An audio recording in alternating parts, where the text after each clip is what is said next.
Assalamualaikum warahmatullahi wabarakatuh. Selamat pagi, salam sejahtera, Om Swastiastu, Namo Buddhaya. Kita kembali ke channel Dialog Pakar pagi ini pada sesi inovasi publik di Grand City Mall. Karena pesertanya cukup banyak, mohon izin untuk mengajak teman-teman yang di luar ikut bertepuk tangan sekali lagi untuk semuanya. Mohon maaf, tepuk tangannya masih belum serempak, belum sungguh-sungguh dan belum ikhlas. Sekali lagi teman-teman, kita applause untuk semuanya. Baik, pagi ini judulnya adalah Dialog Pakar. Tetapi saya ingin mengemas dalam bentuk ngopi. Ngopi yang pertama disebut dengan ngobrol pintar, yang ngopi kedua disebut dengan ngolah pikir. Jadi diskusi kita ada proses perlibatan pikiran dan hati, kira-kira seperti itu. Ngobrolnya juga ngobrol pintar, dan di depan saya sudah hadir Bapak Dr. Dadang Hardiwan, SSI, MSI. Beliau adalah Kepala BBS Provinsi Jawa Timur. Dan mungkin adik-adik yang di sini pernah dengar ya, di Jawa Timur itu ada ludruk. Ludruk itu terkenal dengan kidung. Jadi hari ini saya tidak ngidung, tapi saya ingin menyampaikan semacam parian ala ludruk. Bunyinya begini. Pandemi COVID sudah mulai berlalu, tetapi masyarakat ingin bahwa mereka menjadi masyarakat yang lebih maju. Sehingga untuk itulah mereka ingin tahu kebijakan yang menyatu, meskipun kadang-kadang hidup mereka terasa buntu. Tapi kok tidak ada tepuk tangan? Tepuk tangan sekali lagi. Saya tidak ingin membuka langsung karena kita lebih banyak dialog interaktif. Minta tolong Mbak yang berbatik bisa maju ke depan. Judul kita adalah Akselerasi Pertumbuhan Ekonomi Jawa Timur. Ada semacam puisi, Pak.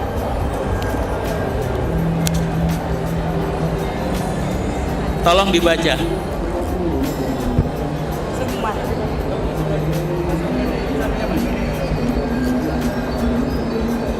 Akselerasi pertumbuhan ekonomi bukan hanya sekedar angka, data, dan fakta, tapi pastilah akselerasi dan sinergi semua tanah terlibat di dalamnya. Ekonomi bukanlah benda mati, tapi sebuah semangat tiada henti. Resiliensi jiwa dan pikiran masyarakat yang terus berkembang tanpa henti. Dan untuk itu, pemerintah hadir mengambil perannya sebagai akselerator, penguat, pemberdaya, dan pengambil keputusan terbesar agar sinergi positif itu terus berkembang melampaui batas kekuatannya sendiri. Ekonomi Jatim bukan hanya ditopang oleh kekuatan real, tangible, dan fisik, tetapi terlebih dari haruslah dikuatkan oleh semangat masyarakatnya yang non-fisik, kebijakan pemerintah daerahnya yang amat berpihak, dan terlebih lagi oleh kekuatan maha cahaya yang menaunginya. Maka teruslah berjalan dalam pukulan terkuat dan asa terhebat untuk menggapai masyarakat yang lebih sejahtera bagi Jawa Timur. Allah akan berprasangka seperti prasangka hambanya. Amin. Mana dong tepuk tangannya? Baik, terima kasih. Kembali kepada narasumber Pak Dr. Dadang Hardiwan. Pertanyaan tertinggi di dunia itu bukan apa, tapi mengapa. Jadi teman-teman dan kita semua masyarakat Jawa Timur ingin bertanya, mengapa kita harus melakukan akselerasi pertumbuhan ekonomi di Jawa Timur? Jadi mengapa? Silakan Bapak. Ya, makasih. Jadi memang kondisi COVID ini kan sangat berdampak ya, bukan hanya masalah kesehatan aja, tetapi juga berkaitan dengan ekonomi ya. Jadi pada sebelum adanya pandemi COVID, pertumbuhan ekonomi Jawa Timur maupun juga nasional ini biasanya di atas 5% ya. Karena itu dengan adanya pandemi seperti ini, pertumbuhan yang seperti biasa terjadi di atas 5%, ini di 2020 terkontraksi ya. Nah, akan tetapi mulai triwulan 2 2021 dan terakhir ini pada triwulan 3 2021 ini sudah menunjukkan pertumbuhan yang ke arah yang lebih baik lagi. Nah, kalau misalnya di triwulan 2021 terutama di triwulan 3 ini kita sebetulnya sudah tumbuh untuk Q2-nya 2,26 ya. 2,26%. Ini lebih tinggi sebetulnya di angka nasional yang 1,55. Nah, kita tahu pada triwulan 3 2021 ada PPKM ya di bulan Juli, bulan Agustus.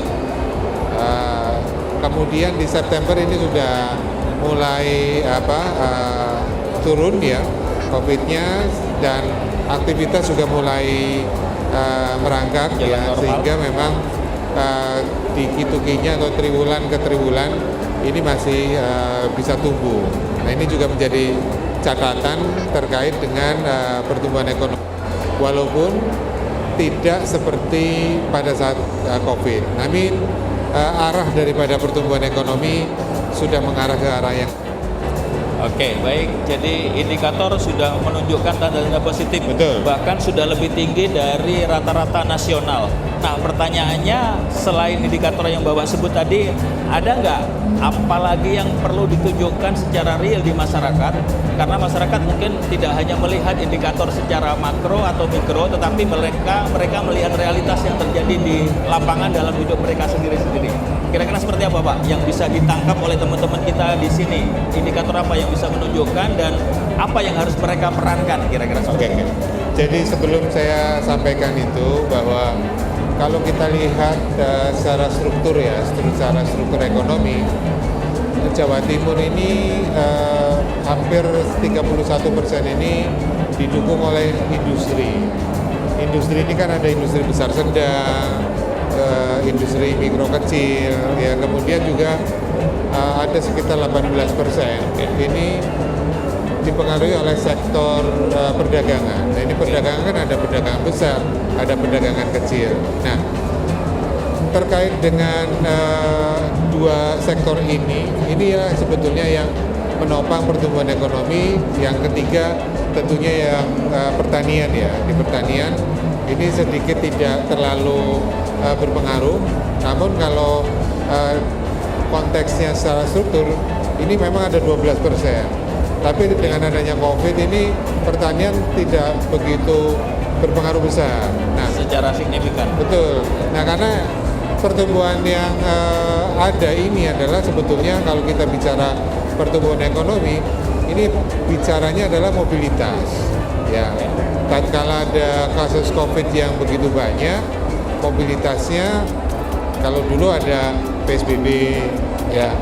Kemudian untuk yang mulai kemarin ya di triwulan 3 khususnya bulan Juli ini kan sudah ada PPKM. Ini kan juga pembatasan-pembatasan. Nah, pembatasan-pembatasan inilah yang lebih kepada penggerakan ekonomi. Karena itu sebetulnya untuk bagaimana bisa mengakselerasi, yang pertama vaksinasi menurut saya. Ya. Vaksinasi ini juga menjadi satu kunci ya. Tatkala masyarakat ini sudah cukup banyak tervaksinasi atau bahkan mungkin kalau semuanya tervaksinasi, ini kan biasanya sudah masyarakat merasa kalau boleh dikata pede lah untuk melakukan aktivitas karena ada tamengnya gitu. Karena kalau ada tamengnya mereka pasti bergerak ya, aktivitas ekonomi menjadi bergerak. Nah, ini yang saya rasa bagaimana agar mengakselerasi. Yang poin yang pertama adalah vaksinasi. Makanya program vaksinasi ini kita berharap agar bisa didukung oleh seluruh lapisan masyarakat. Ya. Dilakukan vaksinasi dan segera tuntas mendekati 100% kalau bisa. Nah, itu. Baik. Kalau itu sudah dilakukan. Dua pertanyaan pembuka saya perlu menyampaikan kepada publik. bahwa sebenarnya Jawa Timur itu punya 3 faktor penopang utama untuk pertumbuhan ekonomi. Betul. Pertama adalah UMKM, kedua perdagangan, yang ketiga pertanian. Tetapi kita tahu bahwa sektor-sektor itu mengalami stagnasi ketika kita mengalami COVID-19. Adik-adik, saudara, ini publik terbuka untuk kita melakukan open discussion. Adakah di antara kalian yang mungkin senyampang Bapak Kepala BPS Jawa Timur ada di sini? Silakan kalau ada yang mau berinteraksi, berpartisipasi langsung. Gak apa-apa, tanya apa saja. Oke, 2 pertanyaan lagi Pak Dadang. Mungkin mereka masih mengatur apa yang mau ditanyakan. Nah, kita tahu bahwa proses ini membutuhkan waktu. Nah, kira-kira kalau kita ingin fokus, karena kata kunci dalam manajemen konon, kalau kita ingin sukses itu hanya 3. Fokus, fokus, dan fokus. Di tengah pergerakan masyarakat yang ingin pulih dari pandemi, semangat tapi juga masih ada kekhawatiran, barangkali ada COVID gelombang ketiga. Kira-kira dari sisi BPS, empowering itu apa yang harus difokuskan oleh masyarakat, utamanya bagi mereka generasi milenial yang hari ini mendominasi sektor-sektor real di masyarakat. Barangkali ada tips tertentu Bapak, silakan. Di samping tadi yang sudah saya sampaikan ya terkait dengan vaksinasi, ini juga kembali kepada mobilitas ya. Nah, mobilitas ini juga perlu ya, dan dari sisi mobilitas kita berharap bahwa meskipun sudah vaksin juga harus protokol kesehatan, menggunakan masker, kemudian hand sanitizer dan sebagainya. Nah, kemudian yang selanjutnya adalah apa yang harus dilakukan, yaitu sekarang penggunaan teknologi. Ya, penggunaan teknologi termasuk juga salah satunya adalah digitalisasi. Ya, penggunaan teknologi apa? Misalnya kan kita sudah harus work from home, work from office, work from anywhere, school from home dan sebagainya. Nah, ini kan juga salah satu bagaimana penggunaan teknologi di tengah-tengah pandemi agar bisa berjalan. Demikian juga di sektor-sektor usaha. Nah, di sektor usaha penggunaan teknologi ini menjadi penting. Ya, katakanlah transaksi-transaksi ini kan tidak harus kita datang. Ya, banyak aplikasi-aplikasi yang bisa digunakan untuk kita bertransaksi. Termasuk juga kalau kita membayar ini kan juga cukup dengan transfer dan sebagainya. Nah, ini juga penting ya di tengah-tengah pandemi, tetapi ekonomi juga harus jalan. Makanya penggunaan teknologi ini kan juga menjadikan satu hal yang harus suka tidak suka, harus kita gunakan. Karena dengan penggunaan teknologi, rapat-rapat, meeting dan sebagainya untuk menentukan hal-hal yang sifatnya strategis, ya tidak harus kita kumpul, tetapi dengan misalnya dengan Zoom meeting, ini kan juga bisa dilakukan ya, sehingga teknologi ini menjadi hal yang utama juga menurut saya, penggunaan teknologi, Pak. Baik, jadi dengan syarat pasti sudah divaksinasi ya. Jadi vaksinasi tetap jadi faktor kunci juga. Betul, betul. Baik, Pak Dadang sudah menyampaikan, teman-teman pemirsa dimanapun yang secara visual dan fisikal bisa menangkap kita, mari kita lihat bahwa pergerakan ekonomi itu tidak berdiri sendiri. Jadi beliau menyarankan tetaplah ada vaksinasi sebagai syarat untuk kita melakukan mobilitas secara sehat. Yang kedua, mari kita melakukan digitalisasi pada semua sektor. Yang ketiga, mendorong terutama industri kecil agar lebih kenal lagi dengan aspek teknologi industri, teknologi informasi yang mendorong mereka untuk menjadi lebih berdaya. 3 poin itu, tetapi saya sebenarnya masih ingin menarik Bapak Ibu untuk berinteraksi langsung dengan beliau. Jadi mungkin beliau seperti ini tidak dalam posisi yang sangat formal seperti ada di kantor atau seperti yang biasanya. Hari ini kita pada posisi untuk melayani teman-teman dengan baik seluruh publik di Jawa Timur. Silakan teman-teman. Baik, kita beri aplaus untuk ibu kita. Jadi ibu, topik kita sebenarnya adalah meningkatkan akselerasi pertumbuhan ekonomi Jawa Timur. Tapi dalam konteks publik boleh ditanyakan apapun kepada beliau. Beliau adalah Kepala BPS Jawa Timur, Pak Dr. Dadang Hardiwan. Kesempatan ini mungkin agak langka bagi kita semua, jadi monggo silakan Ibu, apapun bisa ditanyakan kepada beliau. Ya, terima kasih kesempatannya Bapak. Nama saya Nurul dari Pemkab Kediri. Yang ingin saya tanyakan, di masa pandemi ini kan semua sektor itu sangat mengalami tantangan ya Pak. Untuk di BPS sendiri itu seperti apa? Apakah ada strategi khusus dalam menjalankan tugas-tugas dan kegiatan BPS di masa pandemi ini? Ya, terima kasih. Kegiatan BPS ya? Kegiatan. Langsung Pak. Oke, ya makasih. Pertanyaannya juga cukup bagus ya. Jadi kami BPS ini selaku instansi pemerintah yang melaksanakan tugas untuk menghasilkan data statistik. Betul, di tengah-tengah pandemi ini kami juga harus bisa bertransformasi di tengah-tengah pandemi untuk bisa menghasilkan data statistik yang digunakan oleh pemerintah, kemudian oleh masyarakat, kemudian akademisi. Nah, beberapa hal yang kami lakukan sebagai salah satu transformasi dulu pada saat jadi sebelum petugas statistik ini melakukan kegiatan di lapangan, kami biasanya melakukan suatu pelatihan ya setelah rekrutmen. Nah, di pelatihan ini kami sudah tidak melakukan lagi pelatihan-pelatihan yang offline ya tatap muka, tapi ini kami juga melakukan pelatihan yang sifatnya online. Itu dari sisi pelatihan, yang pertama tentunya adalah agar pelatihan ini bisa berjalan supaya petugas juga memahami apa yang harus dilakukan. Di sisi lain, kesehatan juga diutamakan. Kemudian petugas juga kami lakukan, salah satunya adalah kita swab ya, supaya apa? Dijamin bahwa petugas yang diturun adalah benar-benar sehat. Kemudian yang berikutnya adalah dalam pengelolaan pengumpulan data, kita juga sudah menggunakan teknologi ya, seperti KEPI ya, kemudian KIWI ya. KEPI ini adalah bisa smartphone ya untuk menginput. Kalau dulu ini pakai scanner ya, atau kalau kita istilahkannya dengan PAPI, paper and pencil interviewing. Nah, ini untuk hindarin gitu, karena dengan PIP ini kan juga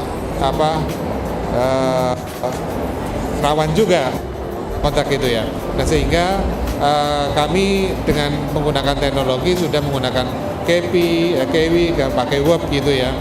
Kemudian juga kita kadang-kadang juga dengan KT, pakai telepon. Jadi itu bagian daripada bagaimana kami bertransformasi untuk mengumpulkan data kita lakukan, tetapi di tengah-tengah pandemi ini juga kita lakukan. Bahkan biasanya kami juga lakukan supervisinya online, pakai Zoom gitu. Ya. Gimana? Karena kalau enggak, ini semua kegiatan pengawalan terkait dengan kualitas data nggak bisa kita lakukan gitu, sehingga penggunaan teknologi ini sudah mulai kami lakukan gitu. Ya, baik. Jadi sekali lagi proses ini membutuhkan waktu. Betul. Kita memang belum bisa bebas dari COVID-19, pandemi belum berakhir, tetapi yang perlu ditumbuhkan mungkin faktor fisiknya seperti Pak Dadang sebutkan, tetapi masyarakat juga harus tahu bahwa mereka tidak cukup dengan vaksinasi, sudah waktunya untuk bergerak menjadi lebih baik. Nah, saya tetap memancing teman-teman, ada barangkali satu lagi yang bisa berpartisipasi masuk ke sini untuk berinteraksi langsung. Mumpung diskusi ini sedang hangat, jadi statistik teman-teman itu tidak hanya tentang angka, tetapi sebenarnya berbicara apa di balik angka. Jadi ada suatu alasan mengapa kita harus tahu angka, tetapi angka itu hanya sebuah data, tetapi pasti ada basic reasoning mengapa angka itu terjadi. Silakan Mas. Kita mengundang partisipasi publik yang lebih besar. Diskusi ini tentang pertumbuhan ekonomi di Jawa Timur mumpung Anda Pak Kepala BPS. Silakan Mas. Terima kasih. Ya, Pak, saya mau menanyakan terkait ini Pak, ketersediaan data biasanya untuk di tingkat universitas untuk masalah skripsi dan lain-lain masih ditemukan adanya data-data yang kosong Pak. Biasanya semisal kayak data penduduk di kabupaten kota atau di per kecamatan, itu bagaimana Pak ya? Menurut Bapak sendiri, data-data yang kosong ini solusinya bagaimana nggih? Bagi kami mahasiswa-mahasiswa yang membutuhkan data. Mungkin segitu saja. Terima kasih. Baik, Pak Dadang langsung Oke, menjawab. ya makasih atas pertanyaannya. Ya, cukup bagus lagi bahwa Badan Pusat Statistik ini dalam menjalankan tugasnya ini adalah menyelenggarakan statistik dasar. Jadi kalau kita lihat secara Undang-Undang 1697 tentang statistik, ada 3 sebetulnya masalah statistik. Statistik dasar yang diselenggarakan oleh Badan Pusat Statistik, ada statistik sektoral yang dilakukan oleh masing-masing sektor, apakah itu dinas, ataukah instansi, ataukah juga kementerian. Kemudian ada namanya statistik khusus yang diselenggarakan oleh perorangan, kemudian lembaga swadaya masyarakat, akademisi ini. Nah, BPS ini samping menyediakan data statistik dasar, juga memperoleh datanya berasal dari dinas instansi yang kami kumpulkan. Kami tadi, kenapa ada yang datanya kosong ya? Kami belum lihat secara detail, tapi kami berupaya bahwa data-data yang ada di kami ini sudah bisa diakses ya melalui website ya. Websitenya sudah ada, misalnya kalau di Jawa Timur tinggal jatim.bps.go.id. Nah, di situ data-data sebetulnya tinggal nyari. Tapi kalau memang tidak karena saking banyaknya data, tinggal ada menu chatnya. Ini untuk bisa berinteraksi. Bahkan sekarang kami juga sudah membuat suatu aplikasi yang berbasis Android, yaitu melalui Statistik Jatim. Jadi nanti tinggal ketik aja di Play Store Statistik Jatim. Di situ nanti bisa melihat data-data yang ada di website BPS Provinsi, termasuk yang kabupaten kota. Kemudian data-data yang lain, yang indikator-indikator strategis, termasuk kalau mau konsultasi bisa di situ ya. Kemudian kalau misalnya kami juga Statistik Jatim ini adalah sudah integrasi dari berbagai macam aplikasi inovasi yang kami lakukan, misalnya Wedang Suci ini kan web yang ada sudah kita jadikan satu di Statistik Jatim. Kemudian ada Data Corner. Kalau Data Corner ini juga di Statistik Jatim sudah kita integrasikan, yaitu dengan misalnya kita ngetik kalau kita ketik kemiskinan, publikasi-publikasi yang berkaitan dengan kemiskinan muncul semua. Itu bisa diakses dengan Statistik Jatim. Kemudian ada data virtual asisten. Nah, ini juga dengan mengetik halo, ini nanti secara mesin juga akan menjawab. Ya, di situ juga nanti ada menu-menu konsultasi yang bisa dimanfaatkan.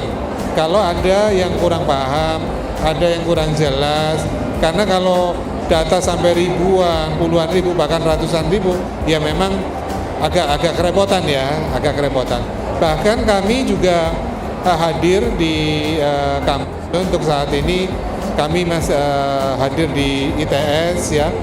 Kita juga melakukan satu kerjasama ya, termasuk pembimbingan, konsultasi. Ini kita lakukan. Jadi BPS Jawa Timur ini nanti juga hadir di kampus-kampus ya. Jadi untuk lebih simpelnya ya, tinggal ketik di Android Statistik Jatim ya, semua data-data yang ada di kami bisa tinggal diakses. Kalau ada yang tidak paham atau yang tidak tahu karena datanya nyarinya agak kesulitan, ya banyak fasilitas atau juga nanya di statistik Jatim ini kan juga bisa ditanyakan. Ya nanti kita akan menjawab dari pegawai-pegawai kami. Ya, terima kasih sekali Pak Dadang.